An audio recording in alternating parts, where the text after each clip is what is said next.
Acchiappa l'idea, oggi è tempo di fare la fonte del vino.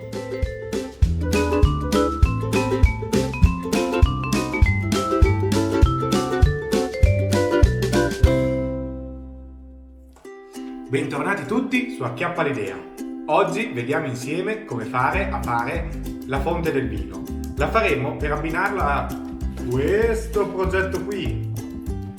Eccolo qui. Questa è la vigna che ho già realizzato in uno scorso video. Vi lascio qui il link e così lo potete andare a vedere se ve lo siete perso. Beh, ovviamente dopo aver fatto la vigna si vendemmia, dopo aver vendemmiato si fa il vino. Quando il vino è pronto, niente di meglio di una fonte. Per fare il vino utilizzerò del colorante alimentare sciolto in acqua e per fare la fontana ovviamente ti serve una pompa. Costano 4, 5, 6 euro. Questi qui sono modellini molto piccoli pensati apposta per i presepi e hanno anche la regolazione in potenza. Gli altri strumenti e gli altri materiali che utilizzerò ve li spiego poi mentre vi faccio vedere proprio come costruisco l'oggetto. Ma prima di partire, come sempre, la nostra scheda progetto. Grado di difficoltà 4 su 5, tempo necessario 3 su 5, costo del progetto 2 su 5, meno di 20 euro. Per fare la base ho utilizzato un pannello in polistirene spesso 2 cm e grande 15x20.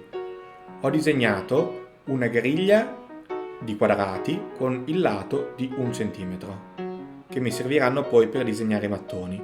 Infatti con l'incisore da polistirolo, o se non lo avete potete usare un saldatore, sono andato a disegnare dei mattoni incastrati a disca di pesce, ognuno grande 3x1 cm.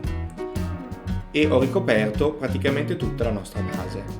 Con la lama da polistirolo sono andato a poi rifinire i bordi per renderli un po' più irregolari e un pochino più naturali possibile, come al solito. Poi questa qui sarà la vasca dove metteremo la pompa, quindi di pescaggio. Questo pannello è 15x15 e questo qui sarà il nostro tino dove andrà a cadere. Lì sotto invece andiamo a mettere questo tubo, che è un tubo di PVC da 1 cm. Bisogna collegare le due vasche. Quindi per prima cosa taglio in altezza circa 4 cm il bicchiere dell'Ikea con un seghetto e poi vado a pulire il bordo con la lama di un cutter. Ci faccio quindi un buco con una punta e un avvitatore, in modo da poi inserire il tubo. Vado a pulire qui il bordo sempre con una lama, cercando di essere preciso e di non ingrandirlo troppo perché ci dovrà andare di misura il nostro tubo. Ripeto quindi l'operazione anche per la vasca di pescaggio, facendo anche qui un buco con l'avvitatore in modo da inserire il nostro tubicino.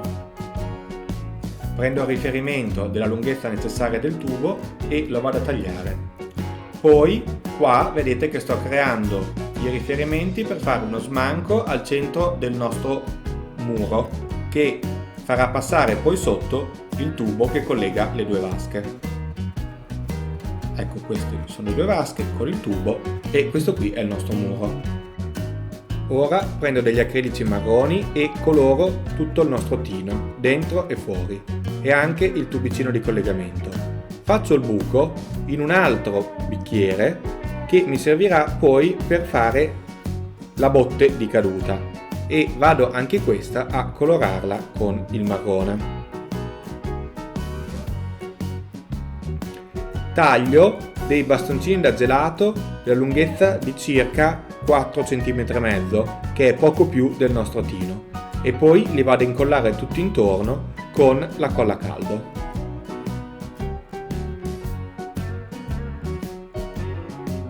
Ecco qui il tino ricoperto di bastoncini. Fisso il tubo al tino utilizzando la colla a caldo. Questa operazione potete farla anche in un secondo momento. Io l'ho fatta adesso e ho cercato di metterla al meglio possibile in modo che si incollassero bene. Prendiamo quindi le misure per fare le assi intorno alla botte, quindi sempre con dei bastoncini da gelato. Ne servono parecchie, direi fra le 25 e le 30. Sono da tagliare tutte e poi, prima di incollarle, fisso dentro alla nostra botte un pezzettino di polistirene in modo da avere un sostegno per incastrare il nostro tubino che ho precedentemente piegato a 90 gradi. Adesso le andiamo a incollare, sempre con la colla a caldo, tutto intorno. Vedete che spuntano circa mezzo centimetro sul davanti. Ho fatto anche il davanti sempre con delle assi ottenute da dei bastoncini da gelato. Questi sono dei pezzettini di polistirene che mi serviranno per creare tipo dei muretti sotto alla nostra botte in modo da poterci incastrare delle assi di sostegno lì dove vedete che ci sono delle scanellature. Le assi le ho realizzate sempre con dei bastoncini da gelato. Ora vado a battere il nostro muro con una spatola di ferro in modo da creare maggiori regolarità. Poi con del gesso, della polvere di tufo, che è l'avanzo di un altro video, ve lo linko qua sopra, presepe col mattone di tufo, un po' d'acqua e un pochino di Vinavil, vado a creare una pasta che mi consentirà di creare l'effetto intonaco con il quale ricopro il nostro muro. La pasta deve essere abbastanza liquida in modo da spalmarsi bene con un pennello. Utilizzando il gesso al posto dello stucco, come avete visto negli scorsi video, il tempo di indurimento si riduce, quindi bisogna essere abbastanza rapidi nel distribuirla, sia sul muro sia sui nostri muretti. Per fare il pavimento, invece, utilizzo sempre il gesso, il Vinavil e aggiungo del caffè usato. Per colorarlo ho pensato di aggiungere già dentro la pasta questo colorante rosso che è un colorante da muro, da tinte, da pareti proprio, da tempere, che è molto tingente e mi piaceva molto perché aveva già il colore del mattone e una puntina di nero. Poi vado a togliere l'eccesso con un pennellino. Poi ho deciso di sperimentare gli acquerelli per dare le ombre dentro alle fughe con il colore più bagnato. Se non avete gli acquerelli potete diluire degli acrilici, usare degli inchiostri o anche qualunque colore che sia piuttosto liquido in modo appunto da infilarsi nelle fughe e dare delle sfumature, della profondità al nostro pezzo una volta che poi si è asciugato. Nel frattempo che si asciuga vado a fare un buco al centro del nostro muro in modo però da non sporgere rispetto alla dimensione del tino. Lì ci dovrà passare il nostro tubo. Prendendo le misure lo possiamo tagliare. Vedete che il buco nel muro è completamente coperto dalla botte. Sempre utilizzando gli acquerelli vado a fare delle macchie, delle chiazze, delle zone di sporco un po' di vari colori nelle zone intonacate, quindi il muro e i mattoncini. Poi utilizzando del colorante per legno, questo qui è di noce chiaro come tinta, vado a colorare tutte le parti che sono in legno, quindi le travi, la botte e il tino. L'ho leggermente diluito fino a ottenere una tonalità che mi piacesse. Ovviamente io uso il noce chiaro, ma può andare bene qualunque tinta. Se non avete del colorante per legno può andare bene anche dell'inchiostro marrone, sempre un po' diluito in modo da far risaltare le venature ma non essere troppo coprente. Poi andiamo a dare con dei colori, quindi sempre la nostra tinta, dei colori acrilici di marroni e delle zone, delle chiazze, delle sfumature diverse a qualcuno dei mattoni, in modo da rendere tutto il nostro pavimento un po' meno uniforme e a dargli un effetto più naturale. Lo diamo generalmente a pennello asciutto in modo da non coprire completamente il colore che c'è sotto, ma dare qualche chiazza. Passiamo sempre a pennello asciutto anche sulle nostre parti intonacate per differenziare sempre un po' lo sfondo e renderlo il più naturale e verosimile possibile. Ora prendiamo un foglio di carta vetrata a grana fine e lo fissiamo in maniera temporanea intorno alla botte. Dobbiamo andare a creare quei fascioni di metallo che sono tutto intorno alle botti. Quindi utilizzando un pennarello e tenendolo fermo a diverse altezze andiamo a creare 4 linee sulla nostra botte. Vedete? questo è l'effetto. Andiamo quindi a ritagliare le due strisce che sono andato a creare. Questo è importante perché la botte è un tronco di cono e quindi se prendessimo una striscia dritta non verrebbe regolare una volta che la sistemiamo su un tronco di cono e non su un cilindro. Comunque andiamo adesso a colorare con il nero e l'argento la nostra striscia, prima generalmente di nero e poi gli diamo qualche luce argentata. Ne abbiamo fatte 4 perché 2 sono per la botte e 2 sono per il tino.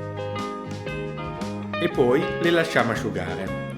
Nel frattempo prendiamo dei chiodi, io ho trovato questi neri, e vado a colorare la testina con dell'acrilico argentato.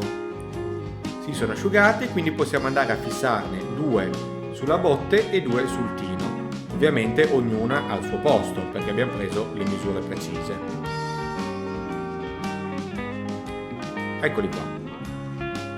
Tagliamo quindi a un paio di millimetri il nostro chiodino vicino alla testa. La testina del chiodino l'andremo poi a fissare nel tino e nella botte dove sto facendo adesso i buchini con il mini trapano. Ovviamente questo è un passaggio che mi è piaciuto molto e ha reso molto bene l'effetto, però non è indispensabile, ecco. Se li volete fare anche con dei pezzettini di carta, questi chiodini può andare bene. A me piaceva l'idea di metterci dei chiodini veri che hanno reso abbastanza bene l'effetto, secondo me. Fissiamo quindi le travi nei loro sostegni con la colla a caldo. E poi fissiamo i sostegni al muro di fondo sempre con la colla a caldo. Rinforziamo anche il sotto e fissiamo sempre con la colla a caldo la botte al nostro muro. Sistemo una piccola guarnizione di gomma intorno al tubino della nostra botte e la fisso con la colla a caldo. Fissandola è venuto via un po' di acrilico, quindi diamo giusto una rifinitura con l'argento. Ed ecco, una volta che inseriamo la nostra pompa, attacchiamo i nostri tubi come scorre il vino.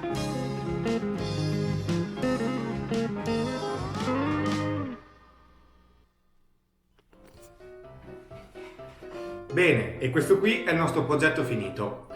Allora, 2 piccole questioni mi mancano da dirvi. La prima, l'acqua che veniva pompata dentro a questo tubino grazie alla pompa andava più velocemente a un flusso maggiore di quella che per vasi comunicanti tornava dentro alla vasca con la pompa e quindi tendeva a riempirsi e poi a strabordare la vasca davanti, quella del tino. Per risolvere questo problema ho preso la colla a caldo e ho stretto un po' il tubino, quello attaccato alla pompa, in modo che la pompa diminuisse un po' la potenza. Perché sì, è regolabile qua dietro, però anche messa al minimo, dato che doveva compiere un dislivello minimo, era troppo potente per questo progetto. Poi un'altra questione, che non so se si nota, ma qua sotto forse perde un po', quindi la colla a caldo potrebbe non essere proprio lo strumento migliore. Oltre alla colla a caldo ho deciso che aggiungerò un po' di silicone intorno al bordino della colla a caldo in modo da sigillare bene la giunzione fra il tubo e le vaschette. A parte questo sono soddisfatto un 9 su 10 di questo progetto, mi è piaciuto parecchio e secondo me sta molto bene con la vigna. Cosa ne pensate? Fatemelo sapere con un commento. Iscrivetevi al canale e se vi interessano altri video di tutorial di presepi vi consiglio di guardare la mia playlist dove li ho raccolti tutti insieme. Noi ci vediamo alla prossima idea creativa. Ciao!